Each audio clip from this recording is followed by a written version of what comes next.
Hello everyone, नमस्ते and welcome back. I hope आप सभी लोग अच्छे होंगे।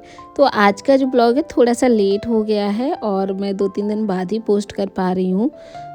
आज जो है वो है मकर संक्रांति, तो शाम के ब्लॉग से स्टार्ट किया है मैंने। और आजकल मैं थोड़े बहुत आपके साथ ब्लॉग्स शेयर कर रही हूँ, बट हाँ, अब मेरा मन नहीं कर रहा है ज़्यादा ब्लॉग शेयर करने का, तो मैं आपके साथ नेक्स्ट वीडियो में कोई टिप्स ट्रिक्स ज़रूर से शेयर करूँगी।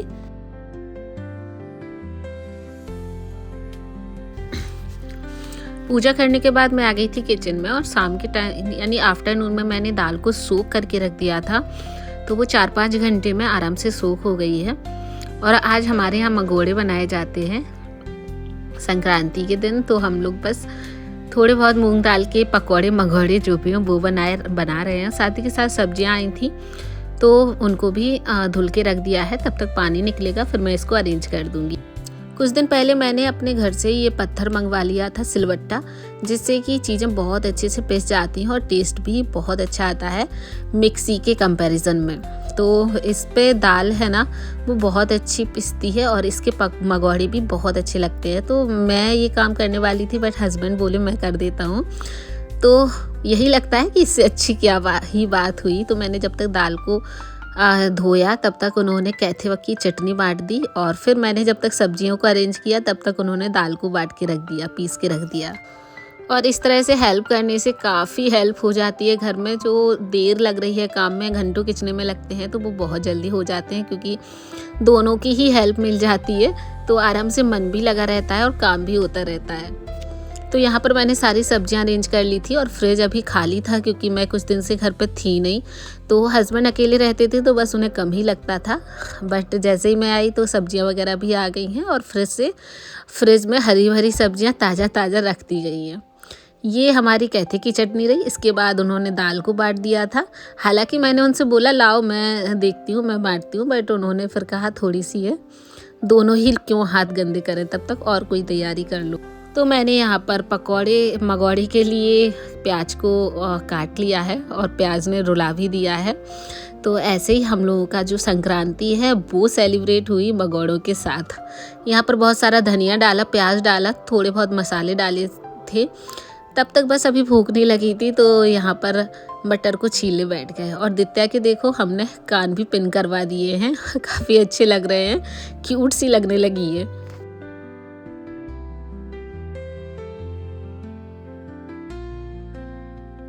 अब हम घर के पास में ही रहते हैं, यानी गुड़सराय में हमारा घर है और झांसी में हम लोग रहते हैं, तो बहुत ज़्यादा दूरी पर नहीं है। घर की ही सारी सब्जियां नहीं यानी दाल वगैरह या फिर कह लीजिए तेल घी सब कुछ घर से आ जाता है। तो उस बोतल वगैरह में आता है तो मैं फिल करके रख देती हूँ उसको अपने यूज़ के लिए। इसके बाद मैंने सरसों के तेल में अच्छे से मगौड़े तले और हम लोगों ने संक्रांति को सेलिब्रेट किया।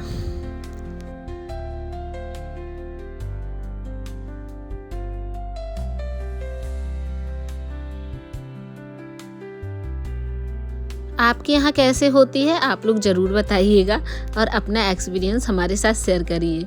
जब मैं छोटी थी तब हमारे यहाँ पर हम लोग काफ़ी बुड़की पर जाते थे, यानी डुबकी लगाने, बस जब से बड़े हो गए तब से थोड़ा कम हो गया है, फैमिली में बिज़ी हो गए हैं। बाकी का कभी जब चांस होता है तब जाते भी हैं। उसके बाद यहाँ पर मलाई भी रखी हुई थी, तो मैंने कुछ घंटों पहले इसको निकाल के रख दिया था फ्रिज से। इससे सर्दियों में ना मलाई बहुत जल्दी अच्छे से भा जाती है।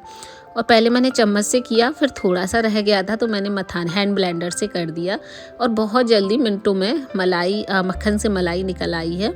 इसके बाद इसको एक बार पानी में और वॉश कर देंगे तो बहुत अच्छे से हमारा मक्खन धुल जाएगा और घी निकल आएगा।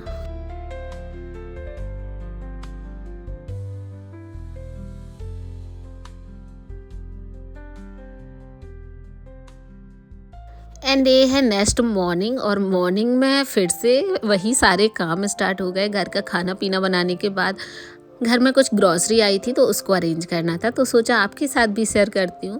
हालांकि अब ग्रॉसरी थोड़ा कम कर दी है मैंने लाना, क्योंकि घर से बहुत सी चीज़ें आ जाती हैं जिसकी वजह से मैं ना ग्रॉसरी थोड़ा कम, इस तरह की वो जो बहुत नीड का सामान होता है वो ही मार्केट से आता है, बाकी का घर से आ जाता था।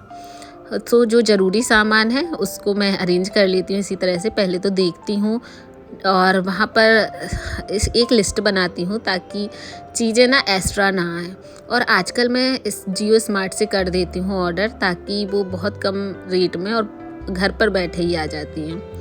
तो पास्ता और मैगी ये सब चीज़ें नहीं खाई जाती हैं हमारे घर में, यानी पास्ता मैक्रोनी ये कम बनती हैं। बट इस बार मुझे सूजी वाला पास्ता दिख गया था तो मैंने मंगा लिया है, सोचा ट्राई करूँगी खा के। मैगी मुझे रखनी पड़ती है क्योंकि बेटी है घर में, तो कभी कभार महीने 2 महीने में वो मांग ही लेती है। और बच्चों को कितना भी मना करें बट कभी कभार खुद ही अपने आप ही देना पड़ जाता है और दे देते हैं। तो इसलिए मैं मैगी के पैकेट्स भी मंगा कर रख लेती हूँ। चॉकोस वगैरह दूध में मैं इसको खिला देती हूँ ताकि अच्छे से फिल रहे पेट और फालतू का आल जाल ना खाए वो बाहर का। तो जितनी भी ग्रॉसरी थी ना उसको मैंने इस तरह से फिल करके रख दिया है। डिब्बे में ऑलमोस्ट वॉश करके ही रखती हूँ ताकि जब कभी भी कोई चीज़ भरनी हो तो उसे मुझे हाल के हाल वॉश ना करना पड़े।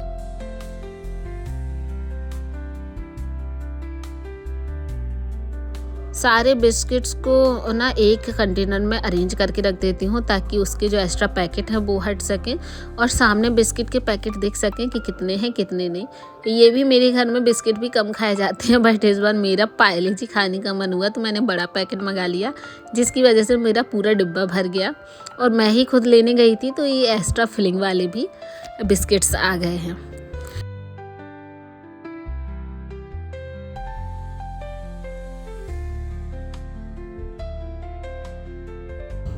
कुछ चीज़ें मैं अवॉइड करती हूँ बट कभी कभी मन मानता ही नहीं है और घर में आ जाती हैं। फिर सोचती हूँ कि चलिए ठीक है, कभी कभार तो चीज़ें खाई जा सकती हैं। सारी ग्रॉसरी अरेंज करने के बाद सारे डिब्बे अरेंज कर दिए, क्लीन कर दिए। और जो भी मेरा इस तरह से मैं बास्केट्स में रखती हूँ। 2 बास्केट मेरी किचन में हमेशा रहती हैं ग्रॉसरी के लिए। बट अब एक में ग्रॉसरी सारी आ गई थी तो एक में मैंने सारे मिक्सी के जार, ब्लेंडर्स या फिर जो भी चॉपर वगैरह है वो रख दिए हैं। ड्राई फ्रूट्स के लिए भी इस तरह से डिब्बे यूज़ कर लेती हूँ।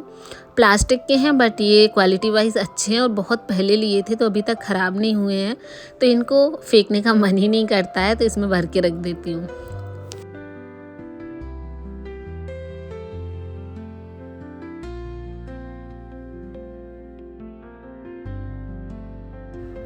और जितनी भी पॉलीथिन्स थी उनको थ्रो करूँगी और जो गार्बेज में लगा सकते हैं उनको गार्बेज के लिए रख दूँगी।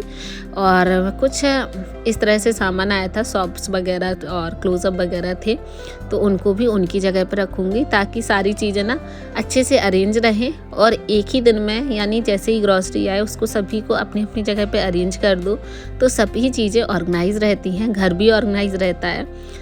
अगर कोई को ढूंढना है, कोई को चाहिए है तो किसी को हाथ में नहीं देना पड़ता है क्योंकि सबकी अपनी अपनी जगह ऑलरेडी है।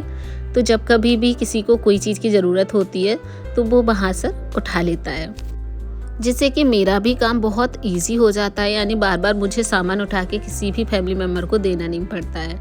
बाहर के साइड भी वॉश एरिया में इस तरह से एक रैक है जिसमें कि सारा मैं इस तरह से वॉश का सामान रख लेती हूँ। जो भी एक्स्ट्रा वॉशरूम वगैरह में लगना है, कपड़ों में लगना है, वो सब चीज़ें। और सभी चीज़ों को जैसे कि ये सब चीज़ें ख़त्म हो गई थी तो यहाँ से हटाकर नहीं रखती है। मैंने ऑनलाइन अभी रामायण और भगवद गीता मंगाई हुई है जिसको मुझे अब पढ़ना है, जिसकी वजह से मैंने दोनों ही एक साथ मंगा ली थी। इससे पहले मेरे पास ना तो रामायण थी ना ही भगवद गीता थी। दोनों को ऑनलाइन मंगाया है, देखूँगी पढ़ के कि ये किस तरह से है। बहुत छोटे में पढ़ा करती थी मम्मी लोगों के साथ बट बहुत टाइम से नहीं पढ़ी हुई है, तो इसका रिव्यू मैं बाद में दूंगी। और अगर आप भी मंगाना चाहें तो इसकी लिंक दे दूंगी। तो चलिए यही था आज का वीडियो। आई होप कि आपको पसंद आया होगा एंड मिलते हैं आपको नेक्स्ट और इंटरेस्टिंग वीडियो के साथ। तब तक के लिए आप लोग अपना ख्याल रखिएगा। Bye bye, tata and take care.